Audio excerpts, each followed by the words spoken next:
안녕하세요. 에스모가 끝났는데요. 우리가 에스모에서는 리보세라닙의 가치에 대해서 다시 한번 확인했다면은 이제 기다리고 있는 이벤트는 NDA가 되겠습니다. NDA에서는 FDA가 시판 허가를 해줄지 안 할지를 결정하게 되는데요. 이제 시판 허가가 된다라고 한다면은 글로벌하게 이제 시판이 될 수가 있겠습니다. 그래서 이제 그 다른 제약사들도 에스모에서 결과를 바탕으로 뭐 NDA를 신청을 진행해 나가는 기업들도 있고요. 그래서 그런 내용들도 오늘 시간에 같이 살펴보기로 하고 12월 전에 HLB도 NDA 준비 관련해서 어떤 소식이 나오지 않을까 기대를 해볼 수가 있겠습니다. 그래서 이전 시간에 P밸류에서 나왔던 확률 밀도 함수, 그러니까 Y축 있잖아요. 이게 무엇인지에 대해서 복습을 하고서 한번 같이 보도록 하겠습니다.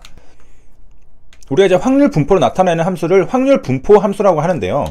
여기서 이제 확률 변수의 종류에 따라서 확률 분포 함수를 부르는 용어가 달라집니다. 그래서 이제 이산일 경우에는 확률 질량 함수라고 하고요. 연속일 경우에는 확률 밀도 함수라고 합니다. 그래서 이제 둘이 조금 다른데, 이제 확률 질량 함수부터 보면요. 함수 값이 곧 확률입니다. 우리가 이제 앞에서 봤던 것들, 요거 이제 fx 값이 확률이 아니라고 했었잖아요. 여기 연속 확률 변수에서는, 확률 밀도 함수에서는. 그런데 이제 확률 질량 함수에서는 요게 y축이 확률입니다. 그래서 요거랑 두 개를 헷갈리면 안 됩니다. 그러니까 둘 다 확률 분포 함수지만은 확률 질량 함수에서는 y축이 확률인데 확률 밀도 함수는 y축이 확률이 아닙니다. 그래서 그 차이가 있다는 건데, 일단 확률 질량 함수부터 먼저 보면은 여기 y축 있죠? 이거는 확률이 맞습니다. 그래가지고 동전을 앞뒤로 던지는 게 2분의 1 확률이잖아요. 그래서 2분의 1, 2분의 1 이렇게 되는데, 이제 확률 밀도 함수로 넘어가면은 요거는 이제 함수값이 확률이 아니라 구간의 넓이가 확률이 되게 됩니다. 그래서 예시를 보면은 이제 시계가 이렇게 있잖아요. 요게 12시고 6시고 이렇게 돌아가는데, 자, 시간이 3시에 멈출 확률은 얼마일까? 이게 360도잖아요. 그래서 360도분의 1이라고 생각할 수 있겠지만은 이 시간은 엄청나게 많이 무수한 개수로 나눌 수가 있습니다. 그래서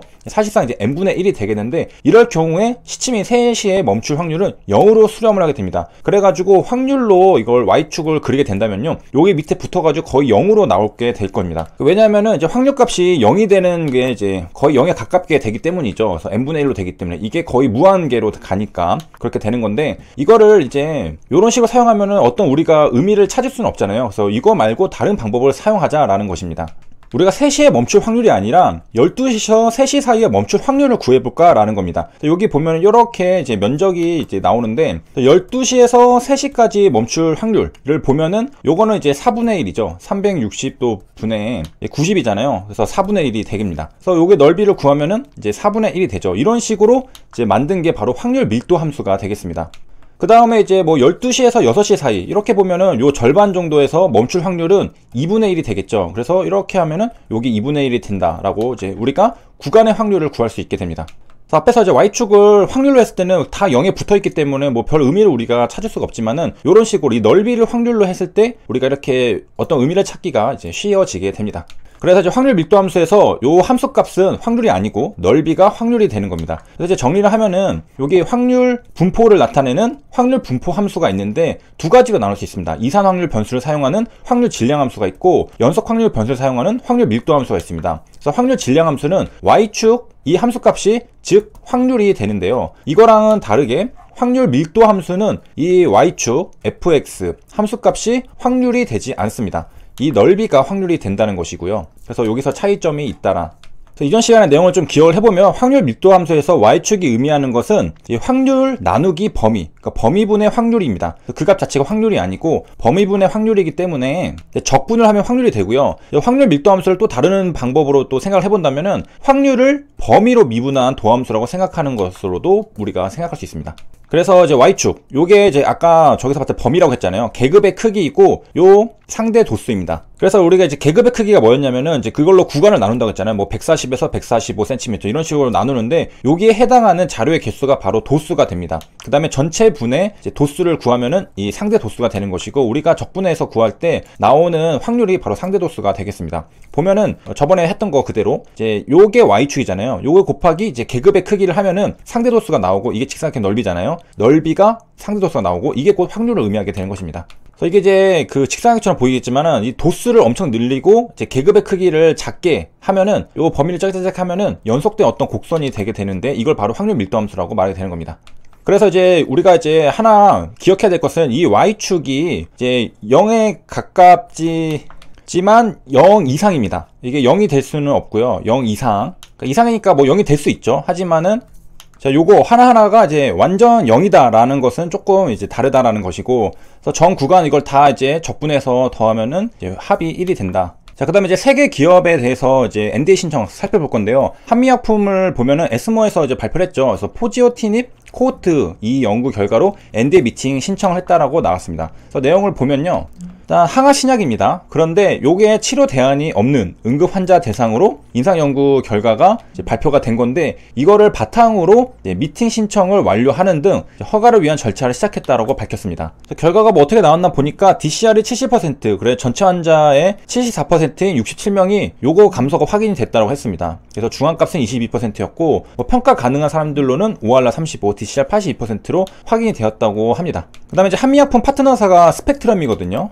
스펙트럼은 이번 이제 에스모에서 요거 그 EAP 임상 연구 결과도 발표를 했는데, 이거는 뭐냐면은 치료 목적 사용 승인 프로그램입니다. 그래서 마땅한 치료 대안이 없으면은 임상 단계라도 약물을 투여할 수 있게 하는 제도입니다. 그래서 이게 임상 결과들을 바탕으로 이제 시판에서 상업화하는데 이것저것 노력을 많이 하고 있다는 것을 우리가 알 수가 있겠고요. 그다음에 이제 얼마 전에 이제 메지온도 이제 NDA 신청했는데 이제 빠꾸를 한번 먹었죠. 그래서 그 이제 자료 보완해가지고 이제 하려고 하는데 타입 A 미팅 없이 NDA 재신청, 이게 무슨 말이냐면은 여기에서 이제 처음에 줄비고 신약 허가 신청에 대해서 자료 수정 및 보완 요구를 받았었잖아요. 근데 이게 이상 반응에 대한 용어 선택 오류가 있었기 때문에 이 보험 검토에 지장을 줄 수 있어서 수정을 해라 라는 것입니다. 그러니까 엄청 심각한 오류는 아니고 용어 선택이니까. 그래가지고 메지온이 이제 재신청을 위해 가지고 이거 잘 이제 다시 수정을 해서 미팅을 이제 요청을 했는데, 이제 왜 안 받아줬냐? 그 말은 FDA가 뭐 딱히 그 메지온이 미팅 요청서에서 해결 방안을 정확하게 설명했으니까 우리가 뭐 따로 미팅을 할 필요가 있는가? 그냥 하면은 우리가 이제 해줄게 라는 겁니다. 그러니까 더 좋다는 거죠. 그러니까 한마디로 용어만 좀 잘 바꾸면은 뭐 별로 이제 딱히 트집 잡을 게 없으니까 우리가 굳이 미팅을 할 필요 없다. 그래서 그대로 그냥 NDA 제출을 해라 라고 한 거죠.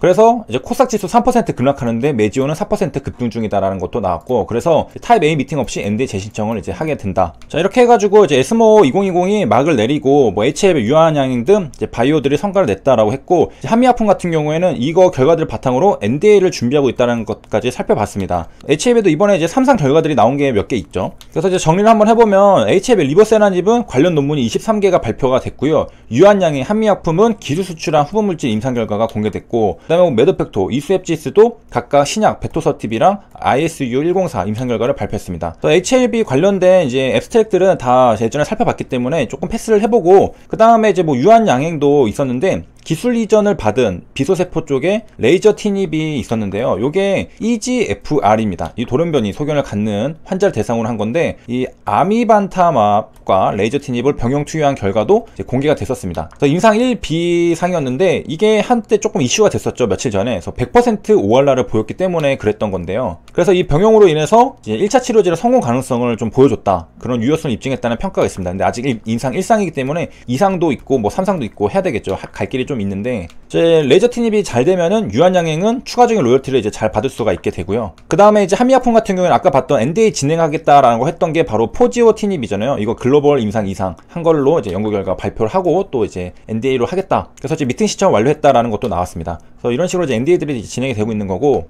HIV도 이제 12월 전에 이제 NDA 신청을 해야 되겠죠. 시청해주셔서 감사합니다.